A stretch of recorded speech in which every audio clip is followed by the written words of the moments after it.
guys, it's me, YayaDiamond, with YayaDiamond's Dream Chasers Radio. What's up, people? How you doing? I have an author on the show. You guys know how much I love authors. This author here, he's an amazing author. He has a book out, and it's about toys, I think.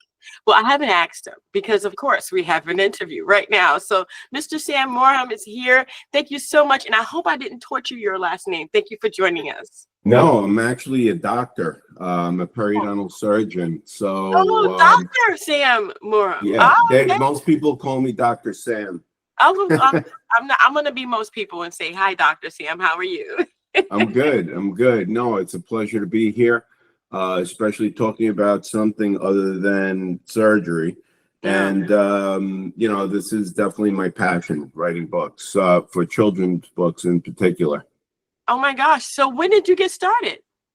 Well, I started about 2020, but I've been writing since I was in high school. I was the class writer. I was elected as class writer. So apparently I had some kind of skill that was untapped. And, I would write articles for the newspaper. I wrote in college. And didn't really think it was going to amount to anything, but the story of my family apparently was very interesting to a lot of people. So I decided to pursue it in the way of a children's book because it came from the eyes of my brother, who was 5 years old, and that's what I've been doing ever since. So I published my first book, and then I have another couple coming out. That is so cool. That is so cool. So I'm looking at the map behind you. Is that like something that is that significant to you? Is that Cuba? Yeah, that's that's the map of Cuba. Nice. And that's where my family came from, and that's basically what the story stems from. It's about my parents who immigrated to the United States from Cuba with my brother.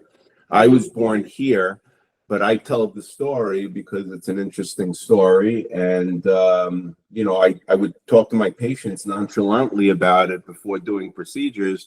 And they said, wow, that's so interesting. You should think about doing something with that. And I'm like, okay. Yeah.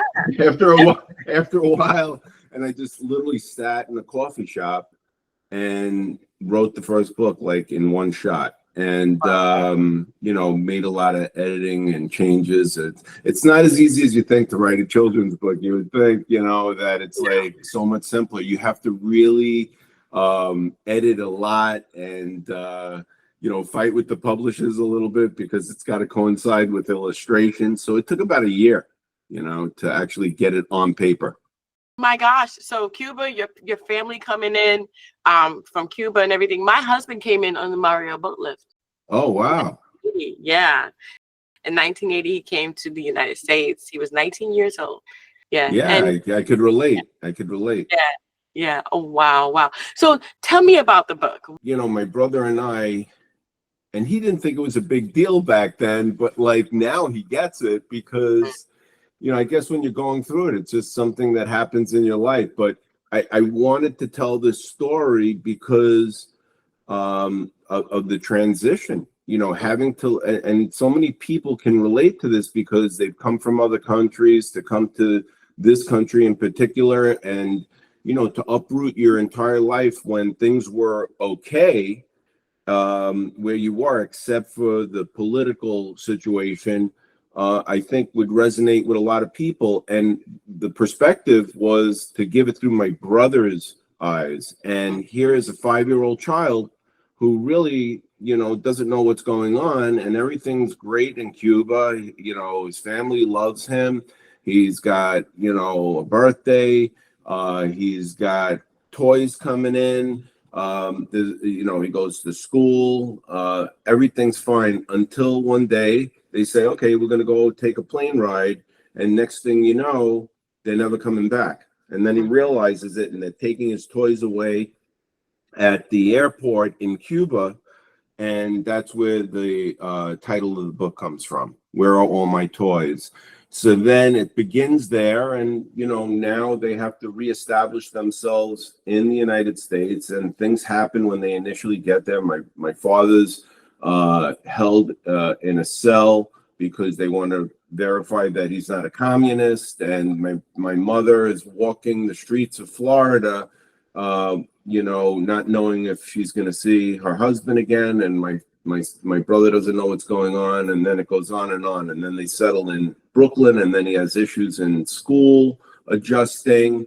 Eventually, it is a children's book, so there's a happy ending. I always end with a happy ending, and it's to provide hope for those people who are going through the same thing. And it took off. At the time, because of the immigration issues in this country, it took off. And Newsday, local newspaper, reached out to me, did an article, and then it blew up from there, because then schools and bookstores started reaching out for book signings and interviews, and everything was moving smoothly until COVID hit. And then after COVID, everything kind of shut down. Yeah. But then I took it upon myself to start writing a couple of other books, because we all had time to do things. And I'm hoping that the 2 other books are going to be published this year, by the end of the year. And it just kind of is a continuation. It's like a trilogy, a continuation of what happened. So first, my brother is the protagonist along with my father, and then then I become the protagonist in the second book. It's about me growing up in Brooklyn, and then it goes back to my father, and then it's about relationships and how everything evolves. And it is a really good story, and again, always happy endings. I don't want to give any spoilers, but they end nicely, and I'm hoping that it resonates with a lot more people. Wow. That is so cool. I mean, to be able to see your whole life in a book, what does that make you feel like? I mean, to see the struggle. Yeah, it's great, because you reflect on things in a an organized fashion, and then when you put it together, you never think about it that way, but when you piece it all together, and I think that's what happened to my brother, you start to realize, wow, this was significant, this happened, that happened, and just yesterday, my brother, who's 8 years older than me, says, what was really incredible was that Dad was 20 when he left Cuba, and he never saw his parents again. And now my brother's like, I have some guilt about that, because it was about me. He didn't want his son to grow up in an environment where the kids were carrying guns and marching through the streets. And, really my mother, who's 95 now, my father passed away. My mother says, that was the turning point, that he said, I always had a choice, meaning my father, whether or not I can carry a gun or, decide on what, politics I was going to follow, but my son would not have a choice, and that's not okay with me. And that's why we're leaving. And so my brother feels this guilt now, and he's an adult, he's in his late 60s, and he feels this guilt because my father never saw his parents, after that moment. And they couldn't tell anybody about what they were doing, or else they would be detained or worse. Yeah. My husband, we were able to bring over his mom a few times, but his dad, he didn't see his dad anymore. So I understand that guilt. I understand it. I live with him, and I've seen it in his eyes, and it's hard. But at the same time, you said that your dad said that you guys would not have had a choice. He wanted to give you the opportunity, so he knew what he was doing. That is an amazing story. I just think that's just amazing what you've done. You've put it in writing. You've shared it.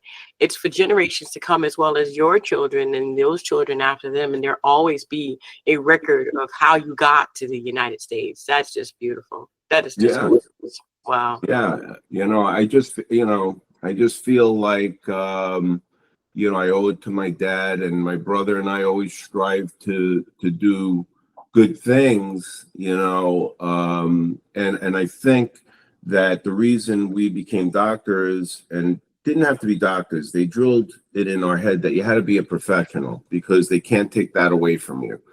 And my father was an architect. He was also a saxophone player. That's what he put himself through, architectural school. with my mother was a teacher. So coming here with that background kind of resonated with us, and pushed us to do good things and not make it all worth nothing. We wanted to make sure that my father was proud. Unfortunately, we lost him to pancreatic cancer in 1983. So I had, I was 18 when it happened, and that taught me a lot of lessons as well, being on my own. But it also propelled me to have the strength to, continue and do other things. And those are the cards you dealt with, and you make the best of them. Yeah, definitely, definitely. So, beyond the trilogy, are you Yes. gonna continue writing? Yes, because I have a number of outlines for other things. It's always based in Brooklyn. Brooklyn for me was like a microcosm of society. That was my life. That was my essence. I'm so proud of being born there because it was such a great place to be at the time that I was there. There were so many happy memories. And yeah, there were problems like anywhere else, but when I think of it, I say, nobody thought of themselves as being any better than anyone else. Everyone was kind of on the same plane. And to live like that, and we're talking about different races, different backgrounds and religions. It didn't matter. We found a way to coexist, and to me, that's very unique. And if you look at today, and on a grand scale, that's not happening. So we had something magical in that place, and we were able to make it work. I agree with you. Today's society is so separated. When we were, the 80s, that was just so together. Was everybody was, I knew my neighbor. I mean, not just like know they were there. Correct. I knew them. Like they were like, That was a big part of it. That oh was yeah, a big part. The guy next to me was an Italian guy, and his birthday was on the 4th of July. So you can only imagine what that day was like. oh yeah, And you knew everybody intimately, and through Facebook and other means, we still are connected in some ways. I know my brother stays very connected to some of the people from Brooklyn, and it's amazing because he was 8 years older, and he's still connecting with these people throughout his life that had a major impact. So I wouldn't have changed it for anything. So the stories are always based in Brooklyn, and I reference specific places in Brooklyn, and I think that's going to ring a bell for a lot of people who grew up in the same manner, because people love to talk about Brooklyn, yeah. and love to talk about their childhood and the experiences that they went through. So that's really what it is for me. Let me show you.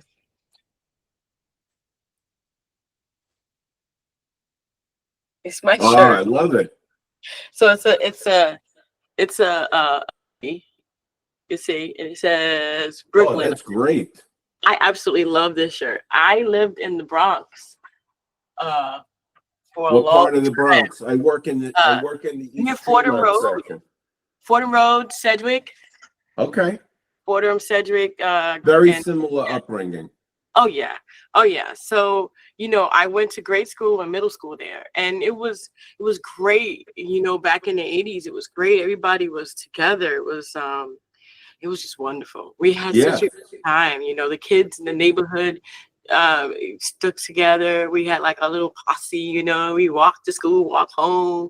We right. celebrated each other's birthdays. Block parties was Block off parties. the chain. That's Okay. part of my next book. It's Oh, all that good. stuff. I actually gave up going on vacation one year with my family because I was going to miss a block party and I didn't want to miss it. You can't miss the block party, No, yo. and then my parents changed the vacation so that we could be there for the block party. Can you Okay. imagine that? Yes, you have to. I mean, New York block parties in the boroughs And are you like, crash everybody's block parties. It was so much fun. Oh Well, man, and the fire hydrant being open for the fire kids. hydrants. Yep. Yeah. Oh yeah. Oh yeah. I was there. I was there. I was there. Okay. And then when the snow hit the ground, Yep. everybody got their cardboard out because it was almost time to fly down the stairs. How exciting was it when you knew like it was going to snow, and then you would tell your friends, "Oh, I don't think we're going to have school," and then you like wait for it to close the school, and then and you were so excited to go out, and everybody Yeah. was already out in the snow, and it snowed. It snowed. And I remember sliding down the hills and everything on Yep. the cardboard. Oh my Yep. God. What a, I mean, amazing times, amazing times. And it's Yeah. great to write about it. I absolutely love it. I know I'm going to love your book because I know the New York state of mind. I know that. And it's just a wonderful thing growing up here. Well, a lot of people are reaching out to me to potentially create a series on television, or in, one of these, shows, Mm-hmm. because there's a lot there, and it's not just that, it's just the relationships. And, some of it's, I would say a lot of it's true. And then some of it is not true, but I embellish it to make it even more interesting. And I do that too sometimes.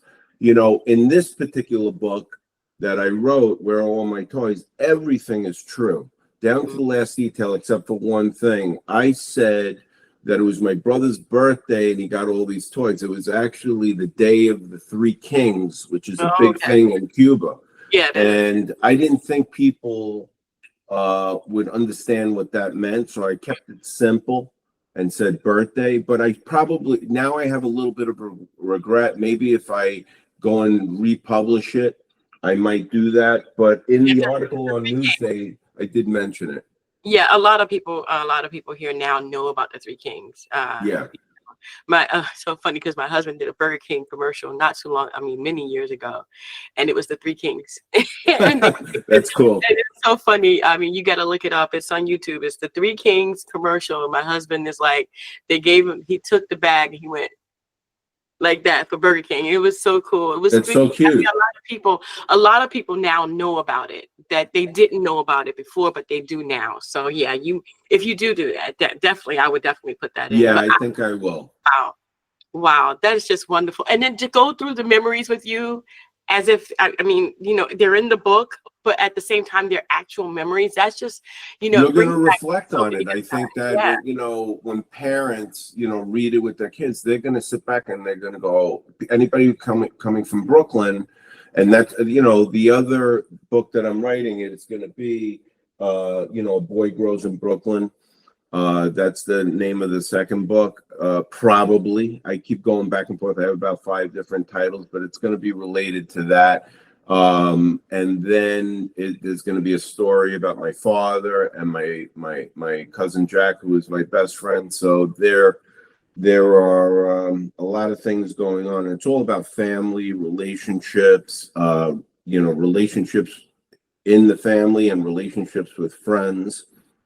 And that's the stuff I like to think about, and that's the stuff I like to write about. It's wonderful. So I'm hoping that people feel the same way when they read it. I hope so too. I wish we had more time to talk because the reflection back on in Brooklyn and the Bronx and Queens, Yep. just all amazing, amazing We times. could always relate to each other. When we talk to somebody, you feel like you're back at home. Oh my God. And yep, Yeah. because we know we had very similar upbringings, and like you said about the fire hydrants, and I mean, there's so many things. We had mini bikes. We used to play in the streets, and then we'd yell "car" when a car Yeah. would come. Oh yeah. Oh yes. Oh my gosh. Yes. Oh, memories, memories.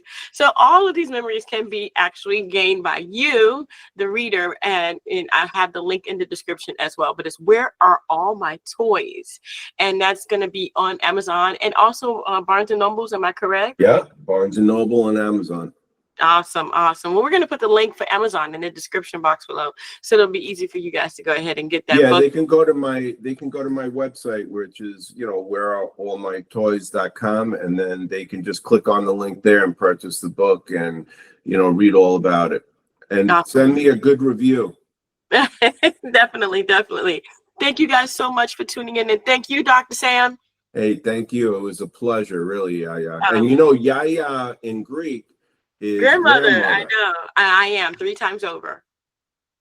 That's Yep, it. I yep, love that. yep. I love it too. I love it too. So I'm Yaya, who's a That's Yaya. the best relationship. I got one coming and I have one, and it's the best. Oh, I You don't know. have to change dirty diapers, and you could love all the other parts. And I'm home. Yep. Well, thank you, Dr. Sam. And thank you guys so much for tuning in. Don't forget to Dare to Be Different. Again, we're going to have all that information in the description box, wherever you may be watching. All right. But go ahead and check it out for yourself. And if you have amazing memories of Brooklyn, the Bronx, Queens, New York City, whatever the case may be, whichever 5 boroughs you lived in, go ahead and comment below and let us know one of your stories or if you relate. All right, guys. Thank you guys so much again. And don't forget to Dare to Be Different. Bye. Bye bye. Thank